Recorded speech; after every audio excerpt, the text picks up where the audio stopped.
Welcome on into the Wolverine.com podcast. Clayton Sayfie here with Anthony Broome. Chris Ballas out today. We got a bunch to get to. Michigan football in the transfer portal. Michigan basketball falling in a heartbreaker against Oklahoma on Wednesday night. It is Thursday, December 19th. We're inching closer and closer to Christmas. We're inching closer and closer to Michigan's December 31 bowl game against Alabama, ReliaQuest Bowl down in Tampa. Make sure to like the video. If you're watching on YouTube, we're going to have a bunch of content, so subscribe to our channel as well. We will be down in Tampa getting video of Bryce Underwood throwing at practice, all that sorts of stuff coming up on our YouTube channel. And head to thewolverine.com. You can use the promo code UM1 right now for 2 months of premium access for just $1. Join the community on our message board at thewolverine.com. Get behind the paywall on all of the premium articles. We're going to talk Michigan transfer portal. Some quarterbacks they're going after. We're going to talk about the 3 commits that Michigan has gotten since the last time we did a show on Monday. It's kind of funny, Anthony. We said, hey, 4. Oh, yeah, 4 now. Yep. With Damon Payne Jr., he's officially in, I guess. He's not officially announced by the program yet, but quite the saga yesterday. So 4 more. It's kind of funny. On Monday night during the show, we were talking about and getting a bunch of questions from the live audience on how slow things had been in the transfer portal for Michigan. And I literally said, well, if they get 3 or 4 guys this week, then I guess it wouldn't be that slow. So let's see what happens. Sure enough, it was later that night, right? On Monday night, they get 3 commitments. They get 1 yesterday on Wednesday. So, we'll break all that down, but it's been moving pretty fast here in the portal.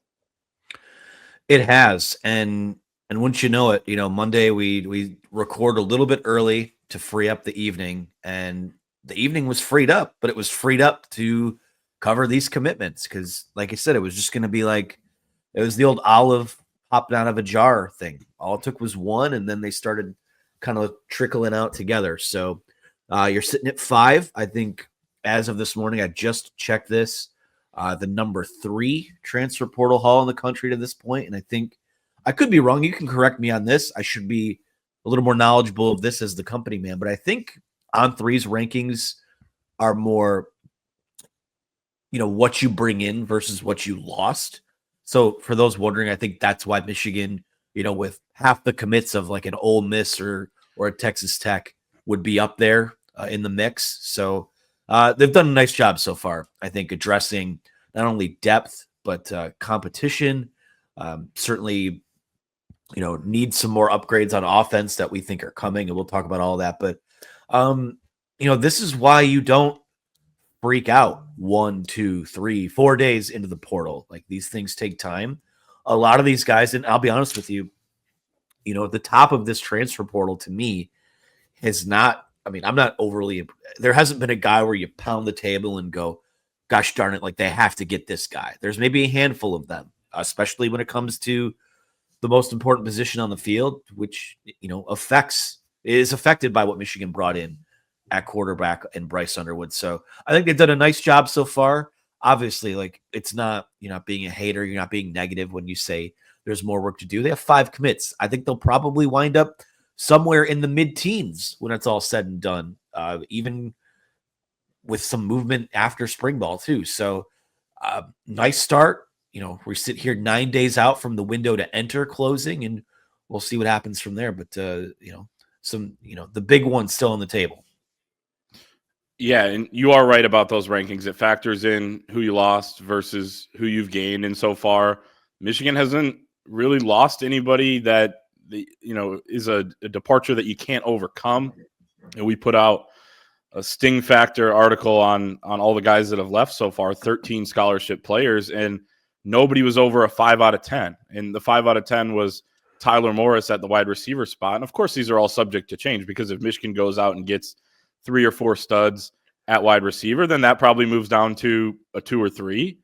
And, the same goes for some of the other positions. Or if you don't get some studs at wide receiver, I know you've already brought in Donovan McCulley from Indiana, then maybe it moves up to a 6 or 7. But as it stands right now, where things look, they haven't had too many tough losses so far in the portal. And really, when you looked at this roster coming out of this season, it was, okay, you kind of know who you're going to lose to the NFL. You're going to lose some guys to the transfer portal. But frankly, one of the reasons why they went 7-5 is that next tier of player just wasn't performing at a high enough level for Michigan.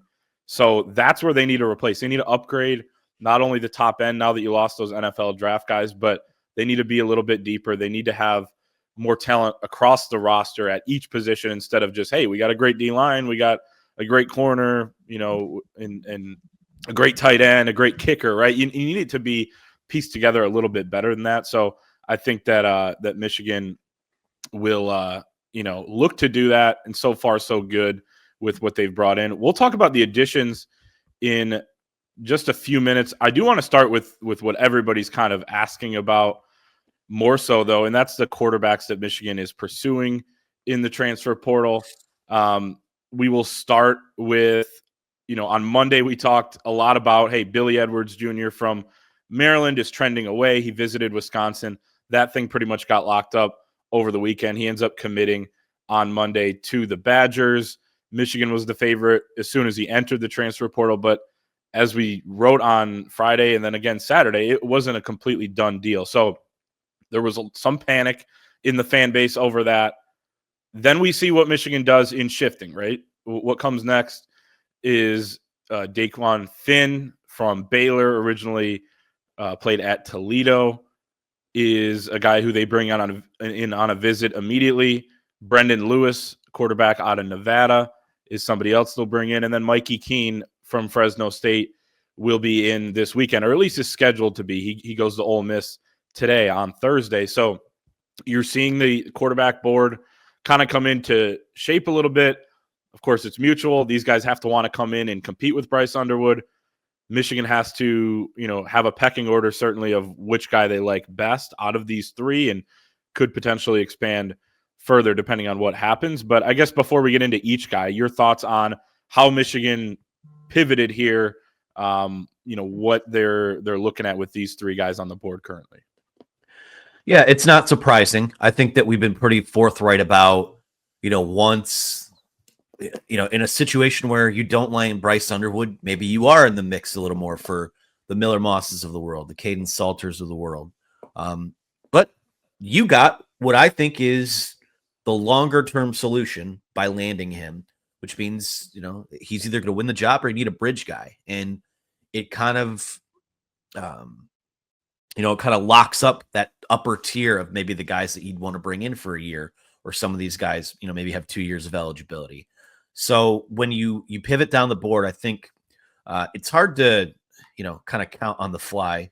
But I think when you get to Billy Edwards in our transfer portal rankings, you're looking at, I think, was around the 15th or 16th best guy available.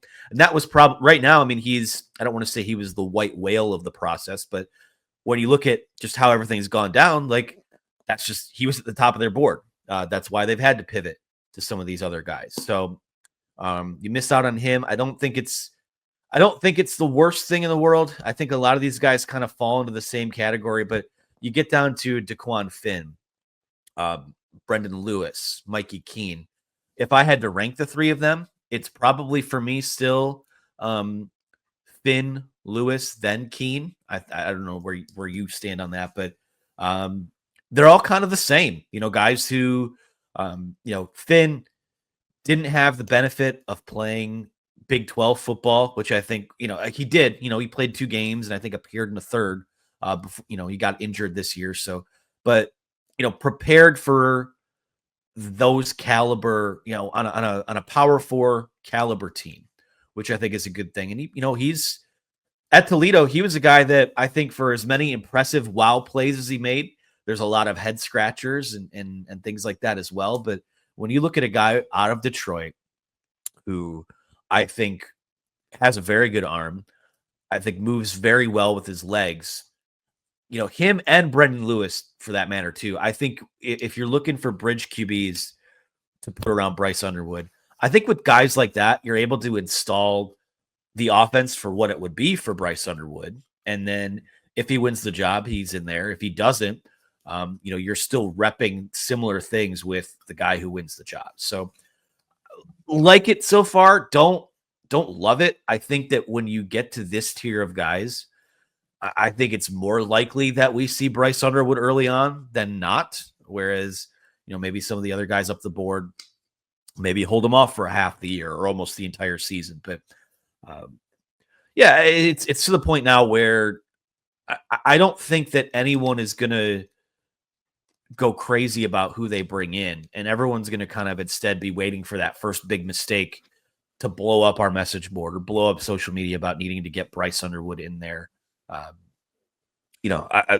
That's just where I'm at with it right now. So not to sound negative on it, not to sound down on it. I think there are 3 solid options available.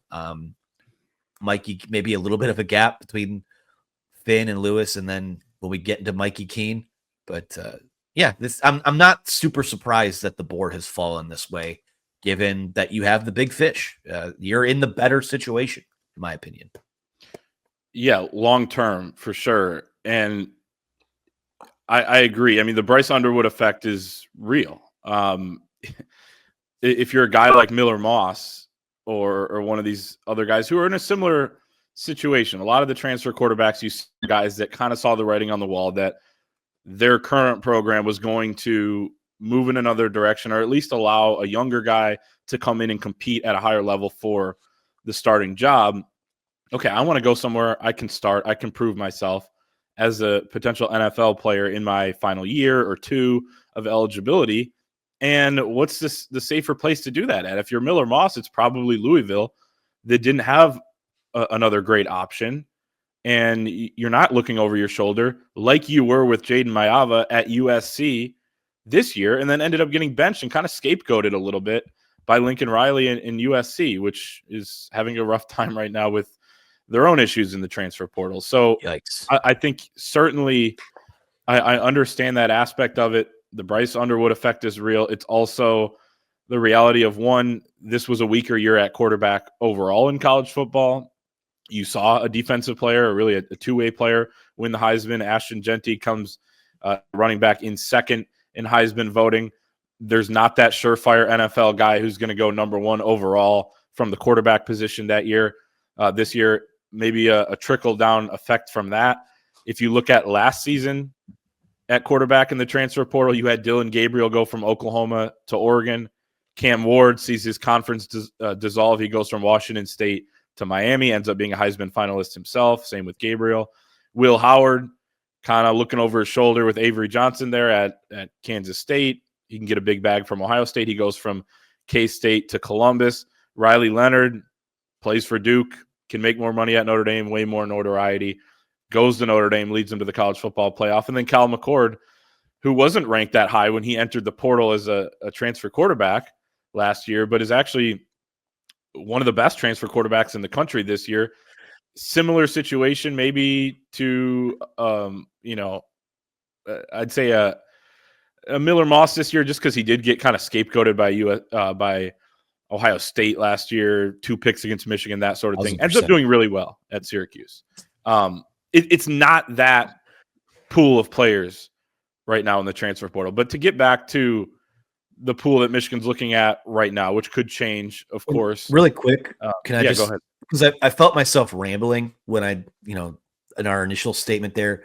Let me put it pretty succinctly. I think that it's pretty clear at this point, any quarterback that transfers into Michigan this year is basically signing up for the potential that they're Kelly Bryant that gets popped by a freshman after 4 games, 5 games, whatever it is. Because I think there are more, especially from a skill set perspective, I think there are more similarities between Bryce Underwood and Trevor Lawrence than not.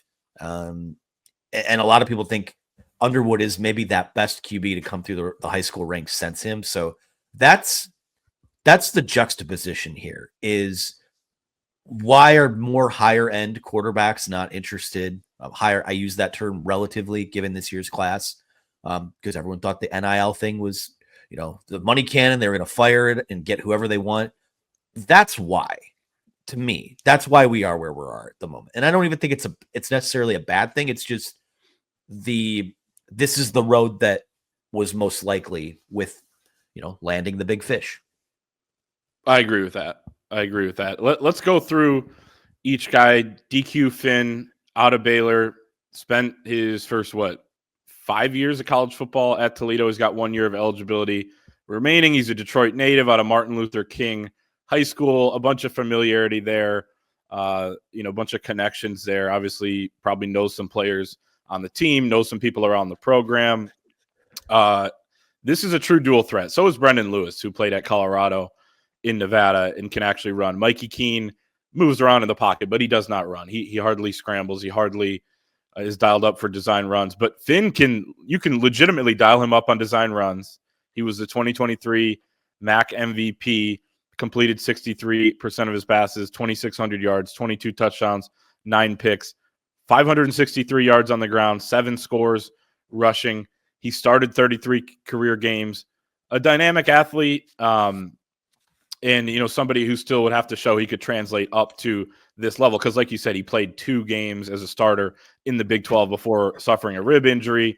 The other guy they bring in plays well enough where you're not going to go back to DQ, and you see him kind of apply now for a medical redshirt after playing in only 3 games. But certainly someone I think you could do worse than. And if you are going to have this situation where it's a 1-year rental, somebody with mobility is intriguing to me, because I think that there may not be a ton of chemistry, and you bring in all these different receivers and all that, but much like a backup quarterback in the NFL that has mobility, they can kind of figure it out on the fly without getting all those reps and having years of continuity with the guys around him.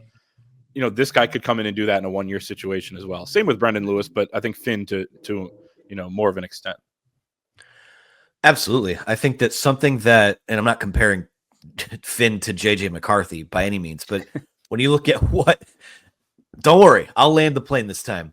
When you look at what helped Michigan's offense take it that next step over the last 3 years, from 2021 to 2023, it was having a quarterback that could extend plays, that could do some things with his legs. Now, with Chip Lindsey, I do think that there's going to be a little more improvisation kind of built into the offense, especially in terms of the mobility you have at the quarterback position. But Finn is a guy, I like him a ton. I like him the most of the 3 that we're going to talk about here. And I feel like this is the most I've ever written about turnover, big time throws and turnover worthy plays on Pro Football Focus. I think that's kind of a good indicator of the type of arm talent and decision making that you're working with. And he had 19 each last season. Now, a big time throw it's all subjective too. This is, people grading Pro Football Focus, watching games. Big time throws, high leverage situations, tight windows, for example. Turnover worthy plays are exactly what they say they are. It's a bad read, a bad throw, and that could be a turnover regardless of a result. So you could only have maybe 5 interceptions in a season, but have 12 turnover worthy plays, something that could have been a bad decision, something that could have led to a turnover. I like when I see guys up in the mid to upper teens, because to me that tells me that they have the arm talent to kind of make things happen on their own. And then you look at how he's able to run and move around. And I know things didn't go great last year at Baylor. Sawyer Robertson played really well for them once Finn went down injured. I'm not surprised that he popped up as a name. More so, I thought if Jason Candle had wound up as Michigan's offensive coordinator, I thought this probably would have been a done deal. But now I think he's probably their top guy available on the board. Like we said before, it's tough. It's going to be tough for them to generate a high level of interest given what they have in Bryce Underwood, which is weird to say. You'd think there'd be this gravitational pull, but this is, like we talked about the other day, a ground up rebuild on the offensive side of the ball. And only one guy can play at that position, right? Exactly. I mean, they're probably going to try to do the Cade JJ thing with Underwood and whoever the veteran is. But, the best thing about I may not make it better though, when you're trying to entice these guys. I get it. This is why we are where we are. Like Miller Moss didn't want to sign up for that. I'm sure other guys maybe didn't want to sign up for that. You're looking for guys that might be down for a tandem like that. And the local connection doesn't hurt. A guy out of Detroit, a guy I'm sure that, Bryce Underwood is familiar with, even just in terms of rubbing shoulders on the, well, I don't even know. Would be his, 7th year in college? Bryce Underwood probably was still in elementary school when he was a freshman. Does that timeline line up? Sure. Anyways, I was looking at this the other day. Bryce Underwood was born in 2007, of August of 2000. That's insane that Michigan's going to have a quarterback that was born. He missed the 06 year, but he was born just in time for a couple notable games early September 2007 that I won't mention. But yeah, listen, if they find a way to add Finn, I think it checks off the boxes that you're looking for in terms of a guy who's gotten good coaching, who's been productive, who started a lot of games. To me, I think you'd like to see a guy that has a little more experience at the Power 4 level, but with the options on the table, that's a box I don't know that they're going to be able to check at this point. So, with a bridge guy, you probably want a few less peaks and valleys. But I think at the end of the day, if he gets good coaching, and I certainly think that playing for Chip Lindsey, playing for Sherrone Moore could be the best coaching he's gotten to this point. Maybe that does unlock one more great year or one more very good year. I don't hate it at all. I think he's a good player. It's funny you mentioned experience at the Power Conference level, because the next guy has that. Brendan Lewis from Nevada was the full-time starter for Colorado in 2021 as a true freshman. He plays a couple of years there, goes to Nevada the last couple seasons, really, really turned up his game in 2024 after statistically not a great 2023 season. Not a good Nevada team. They go 3-10. He hardly has no all-conference players around him on offense. There were a few honorable mentions, including Brendan Lewis, who earned honorable mention All Mountain West honors. He completes 67.6% of his passes, 2,200 yards, 16 touchdowns, 7 picks, 775 rushing yards, 8 touchdowns on 157 carries. He took 24 sacks, but probably could have been worse than that based on his mobility. He got himself out of some jams, I would assume. And it's funny, I agree with you that it's kind of a gamble when you're taking these guys that are playing at lower levels. Of course, Lewis has the experience at Colorado. But between Finn and Lewis, there's a lot of experience overall. He's played in 39 games with 35 starts. Again, opened 12 games at Colorado in 21. Been around a long time. Kind of reminds you of a Curtis Work out of Ohio, not in terms of how they play, but in terms of this guy knows how to quarterback. He's experienced. He knows what to do. Whereas we saw it on the flip side this year, not to knock Davis Warren, but as the Michigan radio broadcast said during one of the games late in the year, he's finally played more snaps this year than he did, or not finally, but he played more snaps this year than he did in all of high school. He wasn't that experienced. And you kind of saw that, right? Some growing pains. And, of course, the other guys that came in and played, same thing. They didn't have that experience. These guys have played in a ton of games. As Jim Harbaugh would say, they've seen a lot of balls kicked off. And, you could use that to your advantage as well. But another dual threat player who was impressive on a terrible team that went 0-7 in the Mountain West this year.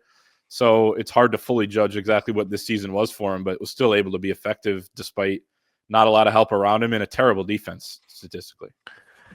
Yeah, I don't know who was doing the player grades for Brendan Lewis on PFF. I don't know if it was a family member or a friend or a Nevada super fan. Among all qualified quarterbacks, he was the 11th graded guy.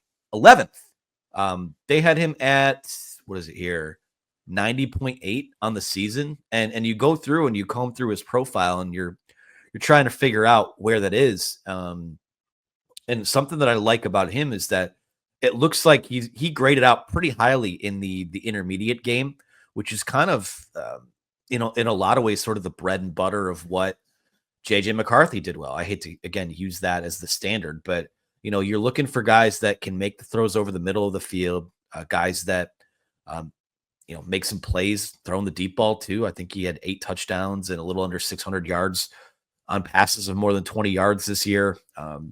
I like him too. I mean, to me, it's, I think it's adjusted for, the fact that he graded out as highly as he did with all of the things that you mentioned makes me wonder, like, if you drop him into an offense that has better infrastructure, which obviously Michigan has a lot of work to do there because offensive line needs upgrades. We know the wide receiver position needs upgrades.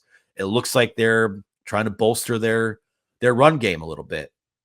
I wonder if he could be a Curtis Rourke type of guy where you just drop him in with a better supporting cast and see what happens. I don't think Lewis is a bad option at all. Now, again, the fact that when you see class of 2020 under a guy's photo on 3, it's kind of like, oh, well, is there more to unlock here? Is he what he is? The numbers don't jump off the page, but given that he started his career at Colorado, I am intrigued by him. I wouldn't have him ahead of Finn, like I said, but I do think that there could be something here to sort of mine with. Mm-hmm. And I think I said true freshman in 21, redshirt freshman, but he was, if you count redshirt freshman, I think according to Colorado, he's one of the very few freshman quarterbacks who have played at that program and put up some decent numbers there. Let's move on to Mikey Keene out of Fresno State, somebody who came in here and played against Michigan on August 31st. Looked okay in that game, through the 2 picks. And they were overmatched, but they hung in. Most of it was Michigan's lack of productivity offensively in that game that raised some alarm bells going into the Texas game. But you are looking at the transfer portal's number 32 quarterback in the country. Another one out of the Mountain West. You do have to do some imagining as to how he would play at the power conference level, whereas, the other guys, we've actually seen it, whether it's for 2 games with Finn or several with Brendan Lewis. The one thing that's interesting about the connection here is that Chip Lindsey was his offensive coordinator at Central Florida in 2022. So high level of familiarity there, a guy who they could probably get or at least have an edge up in his recruitment just because he they do have that pre-existing relationship. This is more of your shorter quarterback, mobile in the pocket, but doesn't necessarily run, gets the ball out quick in one of those Mountain West type of offenses. And if you have a guy like Zachariah Branch at wide receiver, you can get it out to him, let him cook in space. That's neither here nor there. But your thoughts on Mikey Keene, who, again, he's one of those completion percentage guys, maybe doesn't push the ball downfield as much.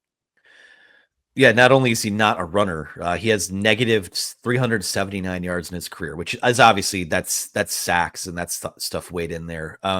He was even negative this year, taking out sack yardage on design runs, negative 11 yards. So even when he was trying to run, they weren't able to go forward. Yeah, this is, I think, of the 3. You start to get in Mikey Keene territory, I think he could be a fine fit. I think he does fit, given that he's worked with Chip Lindsey before. But when we start getting to this part of the board, I wonder, are they really that much worse off if they just let, Davis Warren and Jaden Davis and Bryce Underwood kind of just duke it out? And I think that Mikey Keene, let me make one thing very clear. Like, I think you add him, he raises the floor of the room. I think he's probably a high-end QB2 that could maybe come in and start a few games early on in the year. Interesting to me about when I profiled him last night, and it was 4 games. It was, I believe, 3 starts with UCF. Chip Lindsey got his most, the highest quarterback rating out of him in those games at UCF that he's had in any other single season at 159.2. He went 60 for 83 for 647 yards with 6 touchdowns and a pick. So maybe that's a chemical mixture that, we talk about infrastructure. We talk about better play calling. You plug him in with a guy that he's played for before and you have better playmakers and a stronger run game. Maybe he can kind of replicate, what he's been at a higher profile school like Michigan. So I think that, again, the fact that I know that Sherrone Moore spoke highly of him before they played in week 1. You watch him play before then. You saw a guy that did a good job extending plays or maybe just kind of feeling out pressure and getting the ball out. Not really as much of a threat with his legs as the other 2 guys. But when you look at a guy who, outside of 1 season, has completed around 70% of his passes each year. That's one trait to me where I think that translates. I think that's something that it tells me you're getting the ball out quick. It tells me you know how to make the right reads. And I know things speed up a little bit when you play in the Big Ten as opposed to the Mountain West, but Mikey Keene is probably the lowest, and I mean this as a compliment, and for fit at Michigan, probably the lowest end bridge type of guy that I think I would be okay with at this point, because anything further down the board, I don't think we're talking about guys that legitimately could compete for the starting job at Michigan. I think Keene is probably the lowest end of the spectrum when it comes to that. Then again, I thought maybe Billy Edwards was in that category as well. But then the board expanded and we are where we are here. So I think it works. I think that there is a fit here. I like the other two guys a little more just because they can keep plays alive. And I do have questions about Michigan's offensive line, but there is a fit here, and I could see why it might work out. And you mentioned Davis Warren in him, if he does come back, maybe you'd be better off going with Davis Warren. You can still do that. This is competition bringing in another guy. You have to do it. You have to. And it doesn't mean that this guy's going to come in and start whoever you bring in, but it means that you have options and not everything's riding on how fast Bryce Underwood develops or any of that. I think you need to bring in somebody. And regardless, I know you still have the spring transfer portal, although there aren't many good options, the last couple of years in the spring transfer portal. Let's say Davis Warren decides to leave then you would have really wished you got somebody. You cannot be put in another situation where you don't get somebody. And I think they know that, and they will do it. I want to make that clear. I'm not saying if they miss on any of these three guys that we talked about to just pack up and see how things go in the spring. I think they do need to add someone.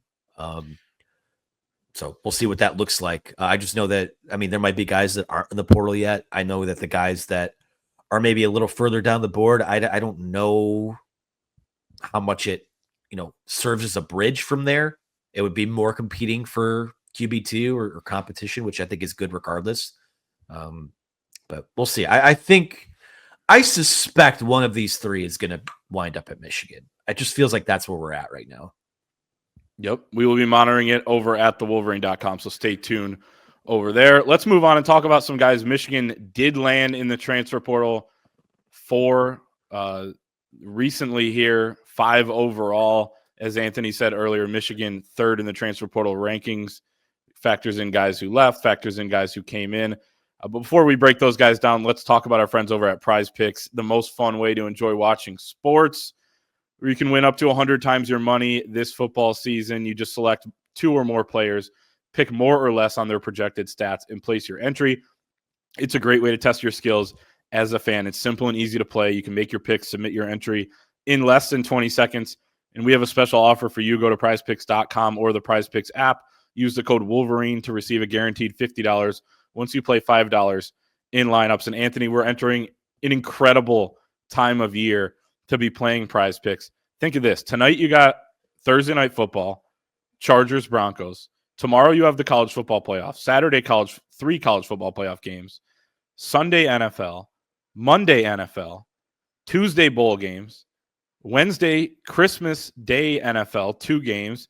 Bowl games the rest of the week. Get back to the weekend. More bowl playoff NFL games. We're football all the time, including, plus basketball, all that. So Prizepicks right now is just buzzing. I have some picks for tonight. My Chargers, Justin Herbert, more than 230.5 passing yards, and Ladd McConkey, more than 63.5 receiving yards. I don't think they're going to be able to run the ball all that well without J.K. Dobbins against tough Broncos defense. So I'm going Chargers through the air. They get the win tonight. Can't wait to play Notre Dame, Indiana tomorrow. Sign up today. Get $50 instantly when you play $5. You don't even need to win to receive the $50 bonus. It's guaranteed as long as you use the promo code Wolverine. Prizepicks, daily fantasy sports made easy. Anthony, we got 4 guys that committed since we did our last show. We already talked about Donovan McCulley, so people can go back and listen to that if they want to get the breakdown on him. Guy out of Indiana, plays wide receiver, but you get 2 twins, Tevis Metcalf, TJ Metcalf, Tevis being a corner, TJ being a safety, both from Arkansas. Brady Norton, kind of a swing offensive lineman, could play guard or tackle out of Cal Poly. Really impressed this year. Had the highest PFF pass block rating in the FCS.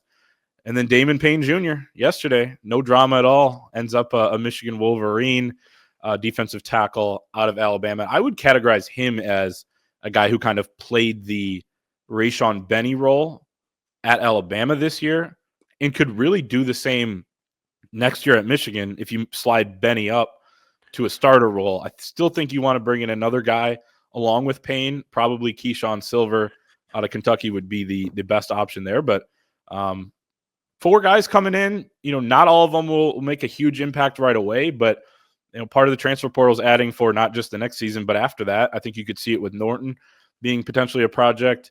Tevis, Metcalf, kind of younger, only played 15 defensive snaps at corner for Arkansas this past year. TJ Metcalf, starting experience, 3 picks, 10 pass breakups. This is a guy that could play right away if you need him to at safety. And then Payne, of course, can come in and play rotationally right away.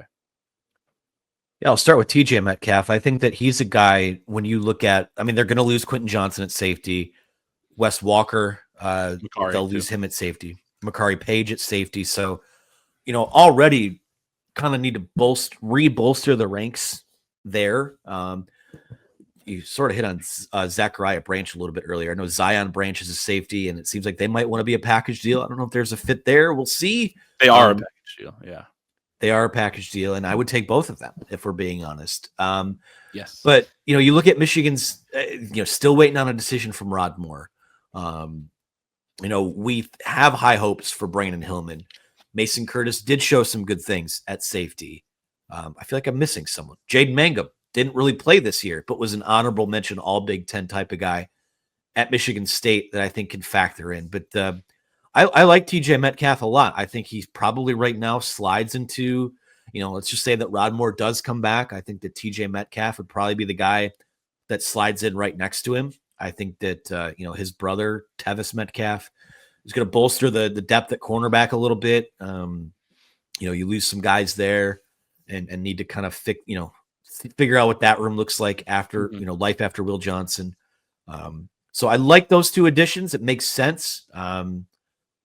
Good work I know that was a guy that Sherrone Moore and his staff, targeted early and found a way to get the job done. Brady Norton, listen, I love a guy that was an FCS All-American at Cal Poly. I think probably kicks inside at Michigan. We'll see what happens there. I think he needs to put on a little bit of weight too, but I think that's a flyer to take. I don't necessarily know if he's a plug and play guy or not, but someone that I think that they could certainly, that's going to help the depth and at least the 2 deep there. And then Damon Payne, what a day that was, right? Reports that he had signed and then, maybe he had sent in some paperwork accidentally and he backs out of it, and then get those things ironed out. And about 12 hours later, he's with the Michigan Wolverines. And again, defensive tackle, going to look very different. Mason Graham is gone or is declaring for the draft. We'll see on Kenneth Grant. It's kind of curious to me. We haven't got a decision there yet. Although we would say I probably would expect him to declare still. But that kind of leaves Rayshon Benny and Damon Payne would factor into that mix. Ika Wuna, I think, factors into that mix. Trey Pierce, some other guy, I would love to see them land Keyshawn Silver from Kentucky. I think he's a plug and play, Kenneth Grant replacement at nose tackle. They just need to be a little deeper there, because what they did, Benny played some good football this year, but I think that Mason Graham and Kenneth Grant, as good as they are, and you wanted them on the field as much as they possibly could be, those guys played too much this year. Needed better depth, needed better rotation, and you bring in a guy like Damon Payne, and people look at it and they see former top 50 recruit, and they think, oh gosh, let's just keep the factory going, a first round picks. And I don't think he's that type of guy, but does round out that rotation really well. Hey, another Belleville commitment. How about that? It's a bit of a dry spell there for a few years, and now all of a sudden it's a pipeline again. So I like what they've done so far. I think there are higher end guys that they're still in on. It seems like they're making a play for Zachariah Branch. Justin Haynes still on the board. They've jumped in the mix for Max Clare, which is something I'm a huge advocate for. Number 1 tight end of the portal. So right now, I'm kind of doing a good job setting a foundation with some depth and competition. And I still think that there are some big fish out there that they're still very much in on. Mm-hmm. Yeah, I think depth on the D line is huge. When you talk about Payne, he's not going to be a guy that really rushes the passer all that well. Of course, he could improve. I mean, you say things sometimes, I do, and everything's going to change, right? He's probably working to improve that, and good for him, and maybe he will. But that's somebody who's experienced that could come in and at least make an impact. You have a lot of inexperience on the D line, although some of those guys have impressed behind the scenes. I think you still need more, even beyond Payne, though. So we'll see what Michigan does. Those are the 4 that came in this week. You had McCulley last week. Let's finish up with Michigan basketball and then our picks on the first round college football playoff games. If you want to go down to South Bend and experience a game, or Columbus, place I love, 2-0 down there, you can use Gametime, the exclusive ticketing partner of the Wolverine podcast, the easiest way to get tickets to the biggest games, concerts, or shows. The app is super easy to use. Go to a Lions game, NFL, whatever your market is, NBA game, college basketball. Head to Chrysler this year with Gametime. Favorite part of the app, you can see a picture of what your seats are going to look like before you buy. There are no surprises. They have the lowest price guarantee, event cancellation protection, job loss protection, and more. So just use the promo code ON3, that's ON, in the numeral 3 for $20 off your first purchase. Terms apply at Gametime. Again, download the Gametime app, create an account, use the code ON3 for $20 off your first purchase. Terms apply. Michigan falls to Oklahoma 87-86 Wednesday night in Charlotte at the Jumpman Invitational. Anthony, I think we have to start. This was a great college basketball game, back and forth. Oklahoma hung in there when it looked like Michigan could really extend the lead, which is something maybe we'll talk about in a second. Seems to be a theme for Michigan, but we have to start at the end of this game, the last 2 minutes. I'll kind of go through it here as to what exactly happened. So Michigan's up 84-82 with less than 2 minutes to go. Jeremiah Fears drives, gets fouled. They actually have to go to the monitor to figure out who committed the foul.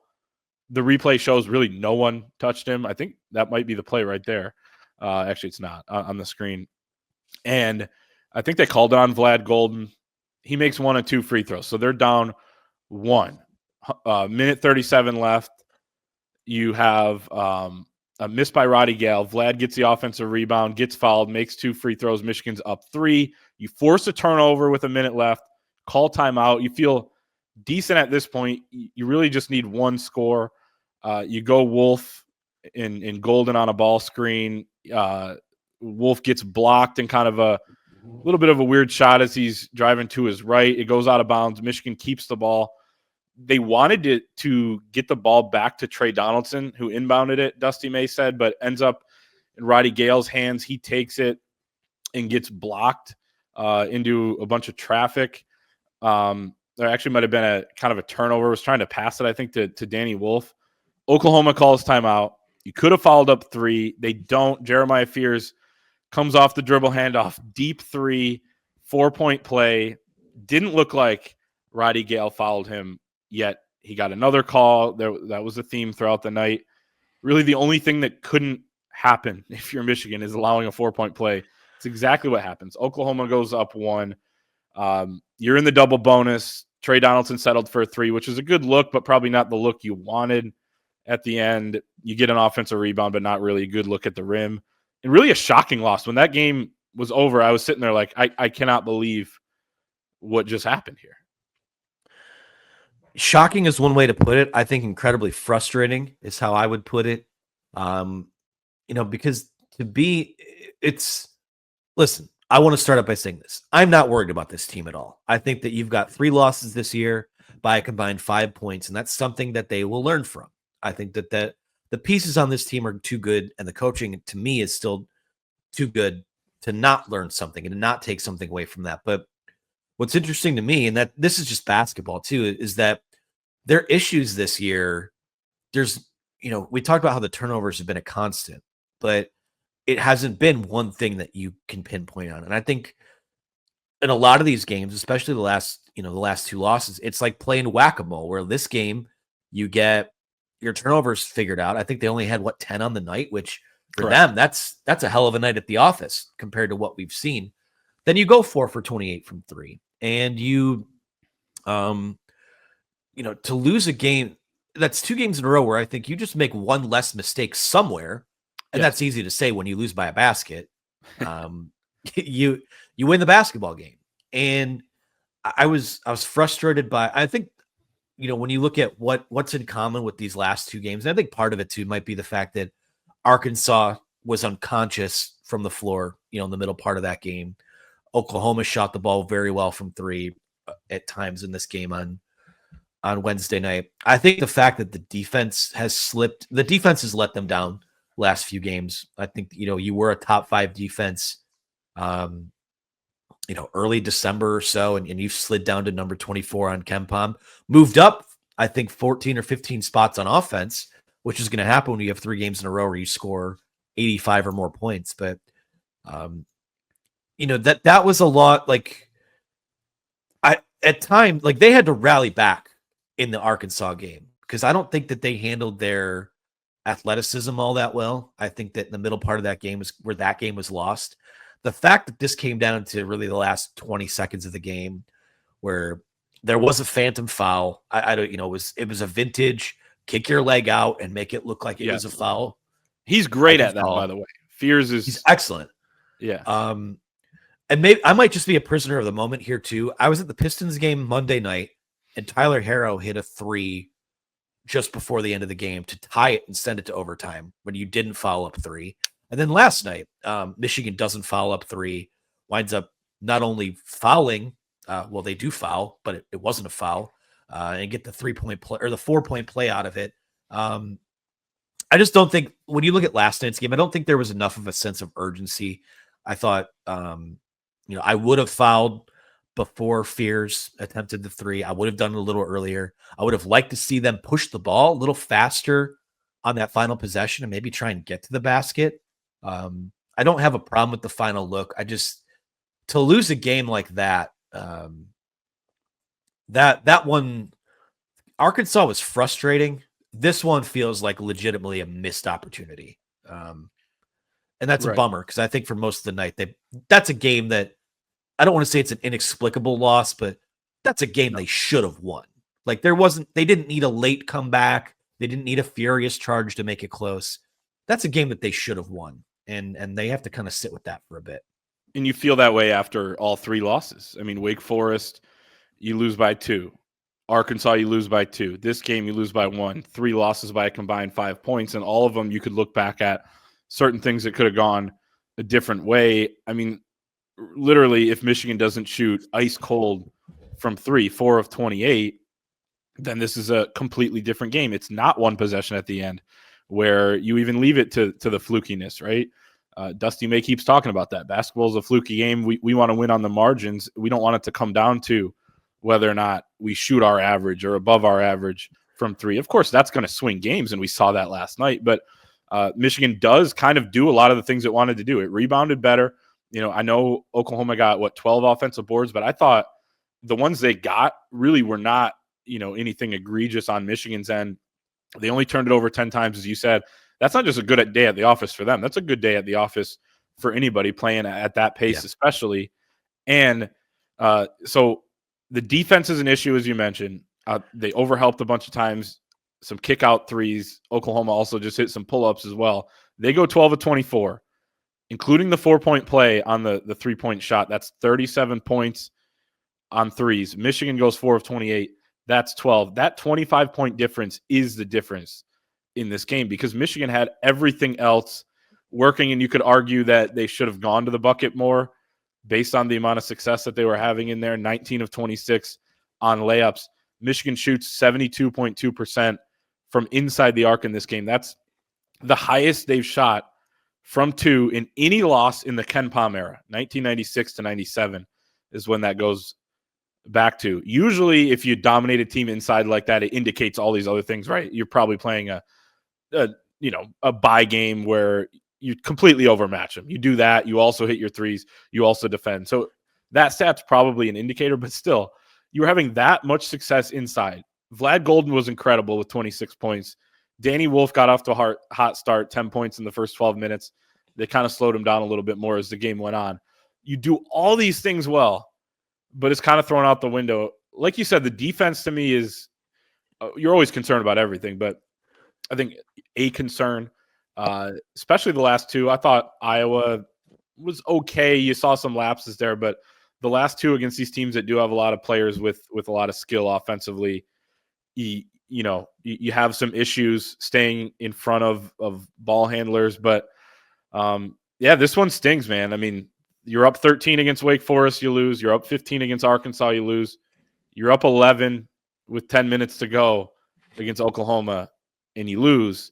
That's basketball to an extent, but they got to figure out a better way to play with leads to make sure it doesn't come down to those last few possessions because, right, it's a coin flip. I mean, they've lost 3 of these close ones. They've also won a couple close ones, and that's kind of what you're trying to avoid. Is one of the most important stats when it comes to close games isn't your record in them, as much as it is how many you play, because you're leaving things up to chance in that sense. Not to say they couldn't have handled things better at the end of the game in multiple situations this year, but you just want to avoid those situations altogether. I think that more so than anything, because really this is essentially the last test of non-conference play. Like Sunday, they'll play Purdue Fort Wayne. Yeah, they're going to have Western Kentucky. Jack Harbaugh. Yeah, on the Jack 29th. Harbaugh Bowl. That's right.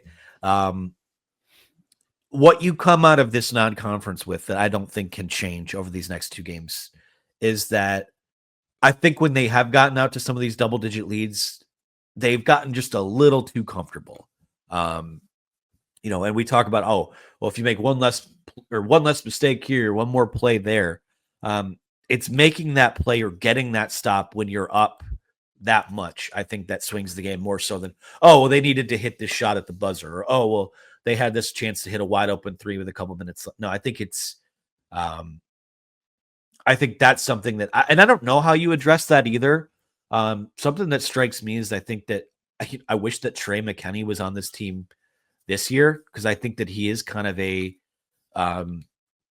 they're missing like a go-to guy in the backcourt to kind of get them into offense. And, when you are in some of these games late, it's tough to get, as good as Danny Wolf and Vlad Golden have been in crunch time, it's tough to get those guys the ball, especially when these teams want to keep you outside of the paint or keep you into the perimeter. So to me, I think that, I don't know what the solution is. I don't know what you go in the lab and take out of that. Again, I think they're going to be fine. What's interesting to me is that, Dusty May talked about putting a premium in non-conference on playing in these bigger gyms or these NBA type of gyms. They played the game in Greensboro, lost. You played a game at Madison Square Garden, lost. You played this game last night at the Spectrum Center in Charlotte and lost. And I don't want to say that the moment has been too big for them, but in those 3 sort of settings, it's just late in the game, the execution has lacked a little bit. And I don't know if that might just be a coincidence. Might just be, getting that experience in non-conference. Again, I'm not worried about them. I think that, this next stretch of games, you look at, really until late January when they go to play on the road at Purdue. Until then, I think that there's a chance for them to kind of hit that next gear. But we've gotten the whole menu to this point. We've seen what it looks like.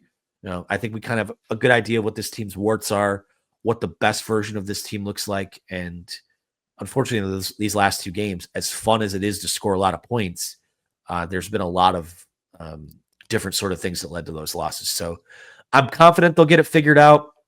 This is a team that can still compete for a Big Ten championship. Certainly a team I think that will make the NCAA tournament. But when you've played tournament caliber teams, especially these last 2 weeks, I think that was it's a bit of a wake-up call and some things you need to do better.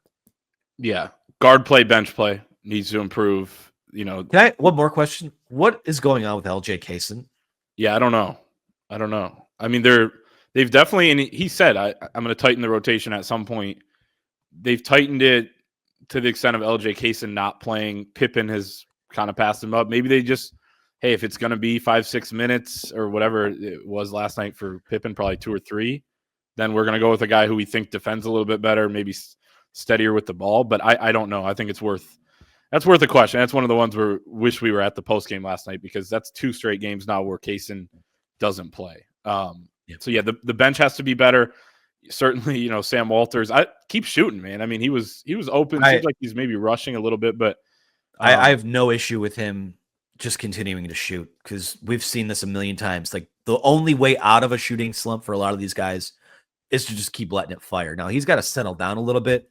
I think maybe it's just his form, but a lot of line drives come out of his hands. But the makes are line drives too. Yeah, I know. He has one of the, for a guy that is his bread and butter is the 3-pointer. It's the ball moves as weird as I've ever seen it, and it goes as straight out of his hands as I've ever seen it. So he'll be fine. It's just, I think everyone just needs to slow down just a little bit. Definitely. Yeah, Michigan, let's see, last 4 games, 22 of 91 from 3. It's 24.2%. So they do need to figure out what they're going to do in terms of are they going to keep taking these shots? I mean, a lot of them are decent looks. Dusty says they're not.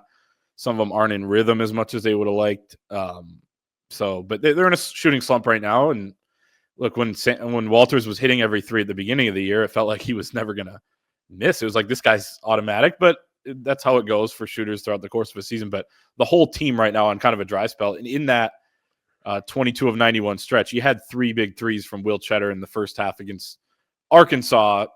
And not saying those don't count, but it's not necessarily something you're relying on. You're probably relying on 1 or 2 from him a game, not 3 or 4. And Namari got hot a little bit too. So you need the other guys to step up their shooting a little bit more.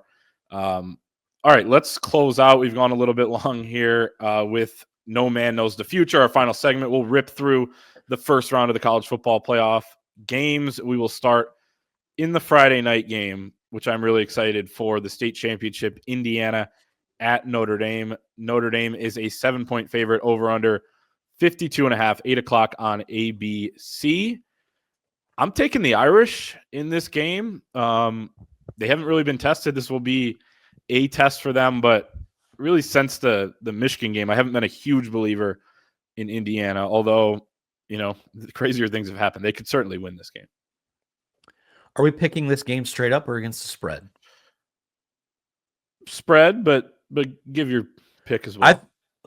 I think I'm picking Indiana to win, so I certainly think they're going to cover. I just feel like, Notre Dame has done a really nice job of rallying back from maybe the worst loss you could of anyone in this field this year. Oh, yeah. That includes the Ohio State Buckeyes, who lost as 3 touchdown favorites to Michigan. It's not even close. Yeah. Want people to remember that. I'm fascinated in seeing the juxtaposition of the decisions that Kurt Cignetti makes in game and some of the decisions that Marcus Freeman will make in game. He said it earlier this year, during Big Ten Media Days, when someone asked him about going to play in the Rose Bowl this year when they played UCLA, like, we're going to an old stadium to kick somebody's ass. And Notre Dame Stadium is right up there in terms of those old venues. So I do not think they're going to be deterred by this moment at all. I think it's going to be an electric game. Notre Dame Stadium, built October 4th, 1930, off a quick Google search. So you are right. Almost 100 years, and we'll see if Indiana can get it done in the same way they did in the Rose Bowl. SMU at Penn State. This starts a great trio of Saturday games. Penn State 8.5-point favorite. Over under is 53.5. Noon on TNT, who bought the rights to some games from ESPN. It's all about money in college football these days. I'm going Penn State. SMU is a good team. This is a big game for Penn State. They don't usually win those, but I feel like the level of talent here, they do usually win these types of games against an SMU type opponent. Again, good team. It's our coworker EJ Holland's alma mater. So certainly rooting for the Mustangs, but I got Penn State here to cover. I have Penn State as well. Another example of, or really the first example in the college football playoff of what is going to happen when a team from, in this case, Texas, comes up north to play a team in the cold. And it seems like Penn State's going to do the whiteout thing as well. So, yeah, I think Penn State rolls in this game. Hoping for a better game, but I think this one will be a bit of a romp.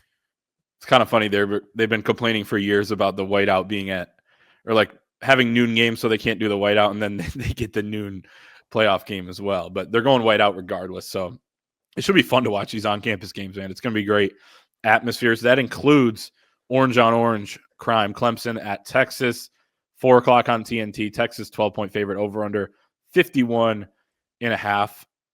I feel like a coward going with the favorite again. I'm taking Texas.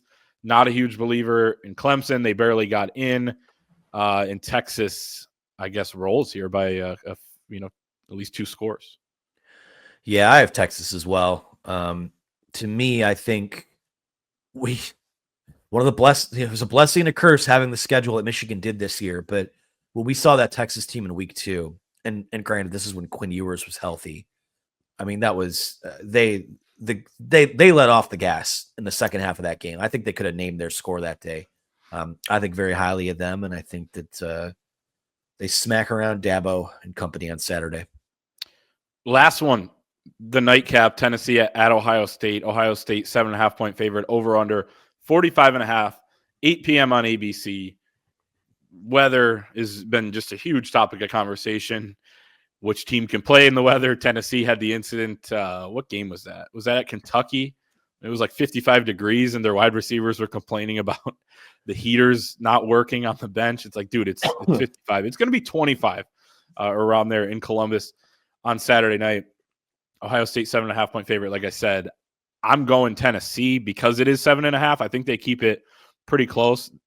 I do think Ohio State's going to throw the ball more than they did against Michigan, may give them an advantage because Tennessee also has a good D-line. But this is going to be a good game, I think. Nico against Ohio State, could make some plays and be the difference. I'm going to be interested in seeing how much orange is in that stadium because there's been a lot of buzz about it the last few weeks. Some of it may be overblown. I think someone on Google Maps or Apple Maps renamed Ohio Stadium to Nayland North, which I thought was funny. It's going to be Ohio State's response. I'm going Tennessee, by the way. Not only to cover, but I think they'll win the game. Wow. Ohio State's response to the Michigan loss, like in that after the 2022 game, they back into the playoff, and credit to Ryan Day and his staff. Like they went toe to toe with Georgia until the final buzzer when they missed a field goal that would have won it for them. Barely missed. Barely missed. Not really.